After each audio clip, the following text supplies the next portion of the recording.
Welcome to another deep dive. This time you've given me a ton of readings on global economics and politics, and a lot of it focuses on the work of Noam Chomsky. So it seems like we're about to dig into some pretty intense topics, like debt crises, trade agreements, and the influence of corporations. Let's get ready to uncover maybe some surprising truths about the systems that shape our world, huh? Yeah, what I think is really interesting here is how these sources challenge a lot of common assumptions, about things like economic growth and globalization, particularly how they affect the developing world. Right, yeah. It's not always as simple as it seems. Absolutely. So let's unpack some of this. Starting with the debt crisis, these sources paint kind of a grim picture, don't they? Developing nations are struggling under huge amounts of debt, and they're often forced to adopt policies that seem to benefit, well, wealthy countries and big corporations more than anyone else. Yeah, and Chomsky really emphasizes that it's not just about owing money. It's about the power dynamics at play. So like institutions like the IMF and the World Bank, they're often controlled by wealthier nations, right? Right. And they attach all these conditions to their loans, and these conditions, well, they can actually worsen poverty and inequality. Yeah, it's like they're trapped in a system that's designed to keep them in debt. Exactly. Yeah. And Chomsky uses Bolivia's economic miracle as a prime example. Okay, so tell me about this. Okay. So Bolivia saw some positive economic indicators on the surface, like stable currency and reduced debt. But here's the catch. Poverty and malnutrition actually increased during this time. So the policies aimed at improving the economy, they ended up hurting the most vulnerable people. Wow. And to make things even more complicated, a big part of Bolivia's economic growth came from coca exports. The stuff they used to make cocaine. Exactly. And Chomsky's argument is that this surge in coca production was a direct result of IMF policies that basically pushed for agricultural exports over domestic food production. Mm-hmm. So this miracle, while it might have looked good on paper, it actually relied on an industry that thrives on poverty and desperation. Wow. So it's kind of a mixed bag, I guess, huh? Absolutely. And you see these kinds of complexities playing out in other areas too. So let's talk about some of these trade agreements like GATT and NAFTA. Are they really about promoting free trade like they claim to be? Well, Chomsky argues that these agreements often put the interests of corporations and wealthy nations ahead of workers and the environment. They're presented as free trade. But there's more to it. Yeah. Can you give us a specific example of how this actually plays out? Okay, well, let's look at NAFTA. One of Chomsky's main criticisms is just how quickly it was pushed through and the lack of transparency. The Labor Advisory Committee, the one representing labor unions, they had just 24 hours to analyze the entire agreement before issuing a report. That doesn't sound very democratic. Exactly. And this really highlights Chomsky's point about these agreements being undemocratic in nature. So the Labor Advisory Committee, in their limited time, concluded that NAFTA would likely hurt American workers and the environment, but increase corporate profits. So if these agreements aren't really about free trade, what are they about? These sources seem to suggest something much bigger going on, like the rise of corporate power globally. Yeah, Chomsky calls it corporate mercantilism. He basically describes corporations operating like centrally managed islands in the global economy, and their influence is rivaling or even exceeding that of nations. Yeah. And that statistic we saw about intra-firm transfers, where like 40% of world trade is happening within corporations themselves, not even between different countries, that's crazy. Yeah. What does that even mean for things like taxes, labor standards, environmental regulations? I mean, it really challenges our whole understanding of how the global economy actually works. If you have so much economic activity happening within these massive corporations, it raises a lot of questions about who's benefiting and who's losing in this system. And are we just stuck as pawns in their game? I mean, that's where Chomsky's ideas about activism and social change come in. Okay, so he doesn't think we should just give up then. No, Yeah. definitely not. He's really big on the need for collective action. So things like unions, political organizing, grassroots movements, that kind of stuff. Right. He believes that individual actions are important, but they're not enough on their own, Yeah, I was just thinking about that story we had from the listener in Lafayette, Colorado. She was saying how she felt so politically isolated. Right, and that's a common sentiment, Yeah. But Chomsky's argument is that connecting with others who share your concerns is really crucial for creating change. He's not talking about, shadowy conspiracies or anything, but like actually tackling the real systemic problems that we see all around us. And he's also not a fan of getting too caught up in those conspiracy theories, right? Right. He thinks they can distract us from actually addressing the root causes of inequality and power imbalances.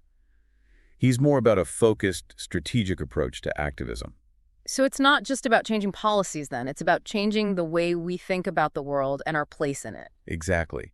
And he suggests a range of possibilities like community organizing, grassroots movements, political activism, even alternative media. The specific strategies will vary depending on the context, but the key for him is that people come together and act collectively to challenge that corporate power. So it sounds like he's calling for kind of a bottom-up participatory democracy, something that goes beyond those traditional political parties. Yeah, I think that's a good way to put it. He's pretty critical of the current political system, which he sees as heavily influenced by corporate interest. So he says we need to create these spaces for genuine democratic participation outside of those existing structures. So things like worker-owned cooperatives, community-based media outlets, grassroots organizations that can hold those corporations accountable. Exactly. Those are all examples of the kind of initiatives he believes in. And he also really stresses the importance of education and awareness raising. People need to actually understand these systems of power that shape their lives if they're going to challenge them effectively. There's a fascinating section where he talks about the history of radio in the U.S. and how it became dominated by those commercial interests. Yeah, it's a great example of how corporate power has shaped not just our economy, but also our culture and access to information. In most of the world, radio developed as a public service. But in the U.S., it was quickly commercialized. And that's had a huge impact on the types of information and perspectives that are available to the public. Wow. So it's crazy to think that the choices made decades ago are still shaping the media landscape we live in today. Right. Makes you wonder what other choices have been made that might be limiting our understanding of the world. That's a crucial question to ask. And Chomsky encourages us to be critical of the information we receive, to question dominant narratives, and to seek out those alternative sources. He really sees the media as playing a key role in maintaining those existing power structures. So creating alternative media is essential for challenging them. So again, it's not just about changing policies. It's about changing how we think about the world and our role in it. Right. It's about both a shift in consciousness and a change in those material conditions of our lives. Those two aspects are interconnected, and we need to work on both simultaneously. And this brings us back to his analysis of the information highway and how it's promoted as this empowering technology, but is often used in ways that just reinforce consumerism and passivity. Right. He critiques how new technologies are often presented as solutions to social problems, but in reality, they can often worsen existing inequalities. I love that example he gives of interactive technology being used for, like, home shopping by women and choosing football plays by men. Yeah. It's funny, but also kind of scary. It highlights how technology can be used to manipulate and control. Yeah, Chomsky argues that we need to be really wary of that techno-utopianism. We need to focus on using technology in ways that genuinely empower people and promote democratic participation. And, it's easy to think about problems in other parts of the world, but then you hear a story like that one we have about the student who was killed in Cambridge just for being on the wrong street. And it reminds you that the U.S. has its own serious issues with violence and social breakdown. And Chomsky links that violence to those broader economic and political systems that create poverty and inequality. When people are denied basic opportunities and a sense of hope, they're more likely to turn to violence. And he makes the point that the U.S. is becoming more like a developing country in some ways, with rising poverty, declining social services, and this culture of violence. It's a stark contrast to that image of America as a beacon of freedom and opportunity, right? Right.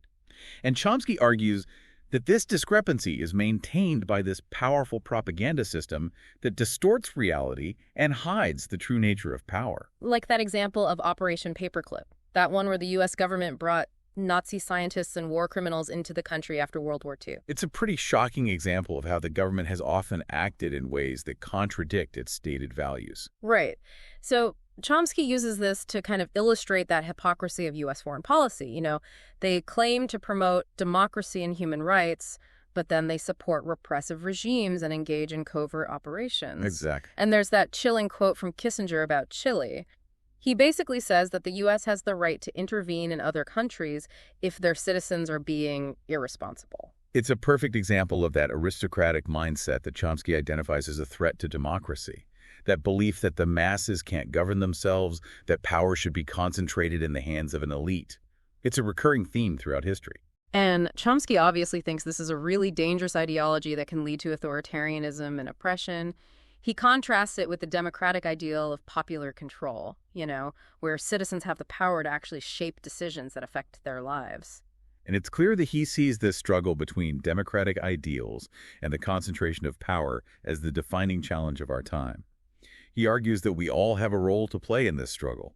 The future of democracy depends on our willingness to challenge the status quo and demand a more just and equitable world. And this brings us back to that question we started with. If these systems are rigged against us, what can we actually do about it? Yeah, and Chomsky really offers a message of hope here, He really believes that change is possible, but it requires collective action and a willingness to challenge those power structures. We have to be informed and engaged and never give up on fighting for a better world. It's kind of inspiring to hear that, honestly, especially when it's so easy to feel overwhelmed. Like what can we actually do?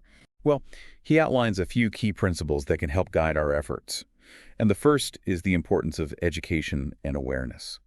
We need to educate ourselves and others about how these systems actually work. And that means going beyond the mainstream narratives and seeking out alternative sources of information.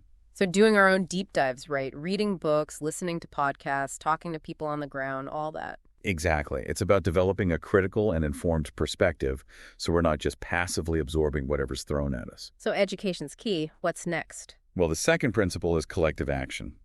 Chomsky argues that individual actions on their own won't be enough for lasting change. So he encourages us to, connect with others, engage in collective action, whether it's joining a union or supporting a grassroots organization or getting involved in a political movement.